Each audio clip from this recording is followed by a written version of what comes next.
الحمد للہ وحدہ والصلاة والسلام علی من لا نبی بعد. اعوذ باللہ من الشیطان الرجیم. بسم اللہ الرحمن الرحیم. انا انزلناہ فی لیلۃ مبارکہ انا کنا منذرین. صدق اللہ مولانا العظیم. محترم سامعین کرام، السلام علیکم ورحمۃ اللہ وبرکاتہ.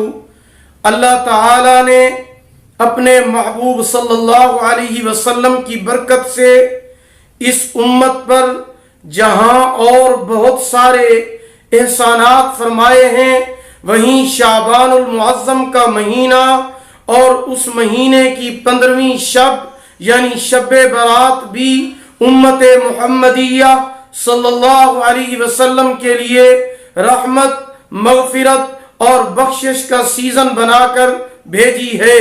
اس رات بندوں کے نامہ اعمال اللہ تعالی کی بارگاہ میں پیش کیے جاتے ہیں.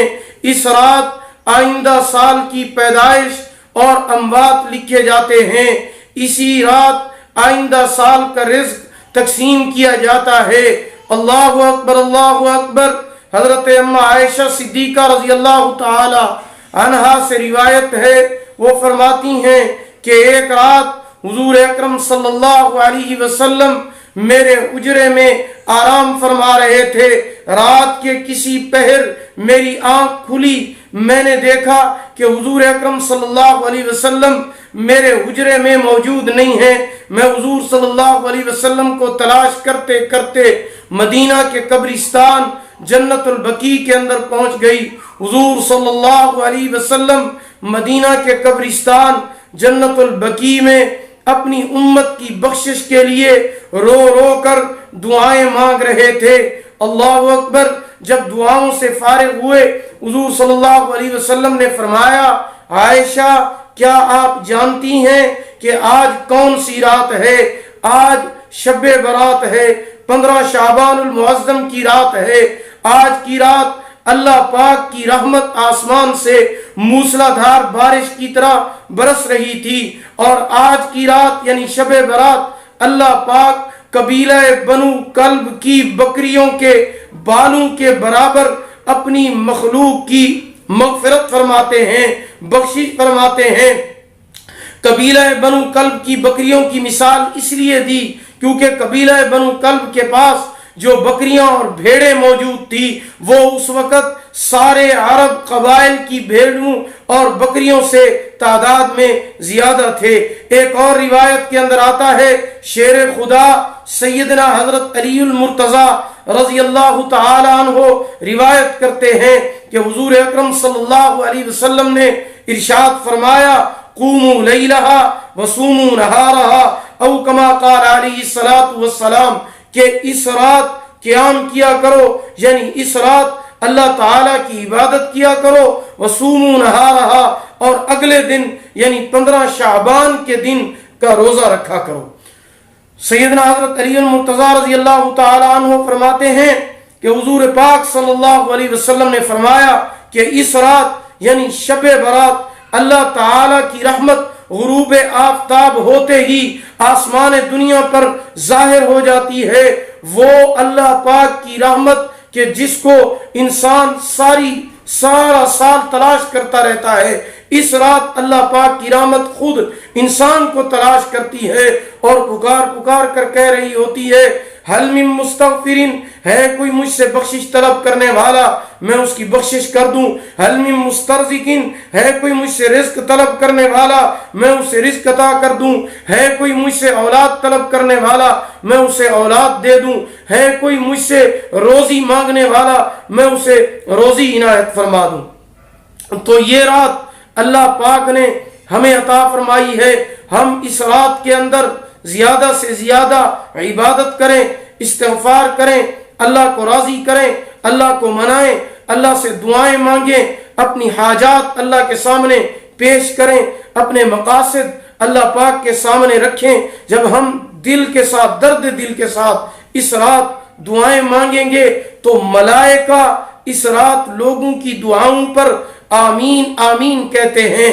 آج یہ رات ہے، اللہ پاک میرے تمام بہن بھائیوں کو اس کی عبادت کرنے کی توفیق عطا فرمائیں، اور کسی بھی میرے بھائی اور میری بہن کو اللہ پاک اس رات کی عبادت سے محروم نہ فرمائیں، ہر کسی کو اللہ پاک توفیق عطا فرمائیں۔ تو جہاں آپ نے اس رات میں اللہ پاک کی عبادت کرنی ہے، نوافل پڑھنے ہیں، قرآن مجید کی تلاوت کرنی ہے، ذکر اذکار کرنا ہے، توبہ اور استغفار کرنا ہے، وہاں میں بھی آپ کو بتا دیتا ہوں کہ حضور پاک صلی اللہ علیہ وسلم نے اپنی امت کو اللہ تعالی سے مانگنے کا طریقہ خود سکھایا ہے، اور وہ بہترین طریقہ آپ نے بھی کرنا ہے۔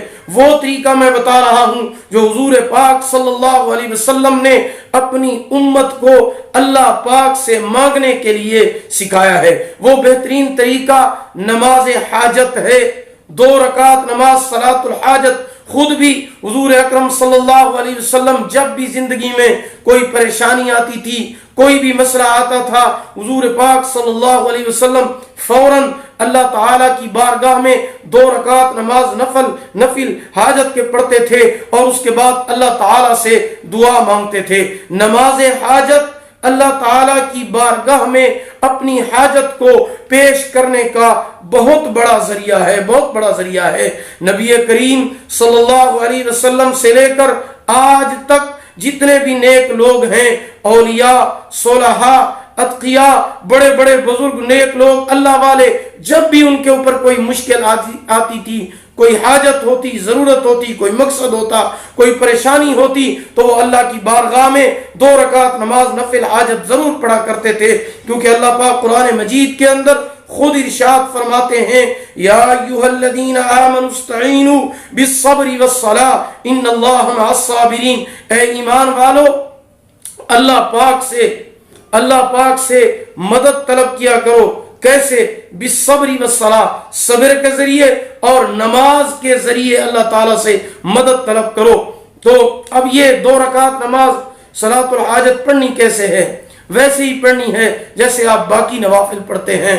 اچھی طرح وضو کرنے کے بعد آپ نے یہ نیت کرنی ہے کہ میں 2 رکعت نماز نفل برائے صلاۃ الحاجت پڑھ رہا ہوں۔ آپ کا جتنا بڑے سے بڑا مقصد ہو، خواہ وہ مسئلہ آپ کا کاروبار کا مسئلہ ہے، امتحان کا مسئلہ ہے، رزق کا مسئلہ ہے، نوکری کا مسئلہ ہے، یا بیماری کی وجہ سے آپ پریشان ہیں، یا کوئی بھی آپ کو کی بڑی سے بڑی کوئی پریشانی ہے، کوئی بھی بڑی سے بڑی حاجت ہے، بڑے سے بڑا مقصد ہے، اولاد کے مسائل ہیں، تو آپ 2 رکعت نماز نفل حاجت پڑھنے کے بعد دعا کے لیے ہاتھ اٹھائیں، اور دعا کے لیے ہاتھ اٹھانے سے پہلے آپ ایک مختصر سا وظیفہ بھی کر لیں۔ وہ وظیفہ یہ ہے کہ آپ نے 2 رکعت نماز نفل حاجت پڑھنے کے بعد کثرت کے ساتھ پڑھنا ہے، یا حی یا قیوم برحمتک استغیث، یا حی یا قیوم برحمتک استغیث۔ اس کا معنی یہ ہوتا ہے کہ یا اللہ میں،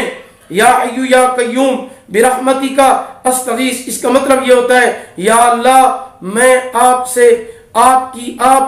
اپنی رحمت کے ساتھ میری مدد فرمائیے۔ یا اللہ میں آپ سے آپ کی رحمت کا سوال کرتا ہوں، آپ اپنی رحمت کے ساتھ میری مدد فرمائیے۔ جب آپ یہ وظیفہ پڑھ لیں، اس کے بعد آپ رو رو کر دعا مانگیں، اپنی حاجت کو، اپنی پریشانی کو، اپنے مقصد کو، اپنے دل کے حال کو، چاہے جتنی بڑی پریشانی ہو، جتنا بڑا مقصد ہو، اللہ پاک کو آپ سنائیں، دعا مانگیں۔ یہ بہترین وظیفہ ہے۔ آپ جو بھی دعا مانگیں گے انشاءاللہ العزیز، اس نوافل کی برکت سے اور وظیفے کی برکت سے اللہ تعالیٰ آپ کی ہر قسمی پریشانی کو دور فرمائیں گے، آپ کی بڑی سے بڑی حاجت کو پورا فرمائیں گے، بڑے مقصد کو اللہ پاک پورا فرمائیں گے، آپ کی توبہ کو اللہ پاک قبول فرمائیں گے، اور اللہ پاک آپ کی دعاؤں کو اپنی بارگاہ کے اندر قبول و منظور فرمائیں گے۔ دعا ہے کہ اللہ پاک مجھے بھی اور آپ سب کو اس شب برات کے اندر اللہ پاک اپنی رحمتیں نصیب فرمائے، اور ہمیں اس شب برات کے اندر اپنی عبادت کرنے کی اللہ پاک توفیق عطا فرمائے۔ اگر آپ کو ہماری یہ ویڈیو پسند آئی ہو اسے لائک کریں، صدقہ جاریہ سمجھ کر اسے ضرور شیئر کریں اور ہمارے چینل کو ضرور سبسکرائب کریں۔ اللہ پاک آپ کے حامی و ناصر ہوں۔ آخر دعوانا ان الحمدللہ رب العالمین۔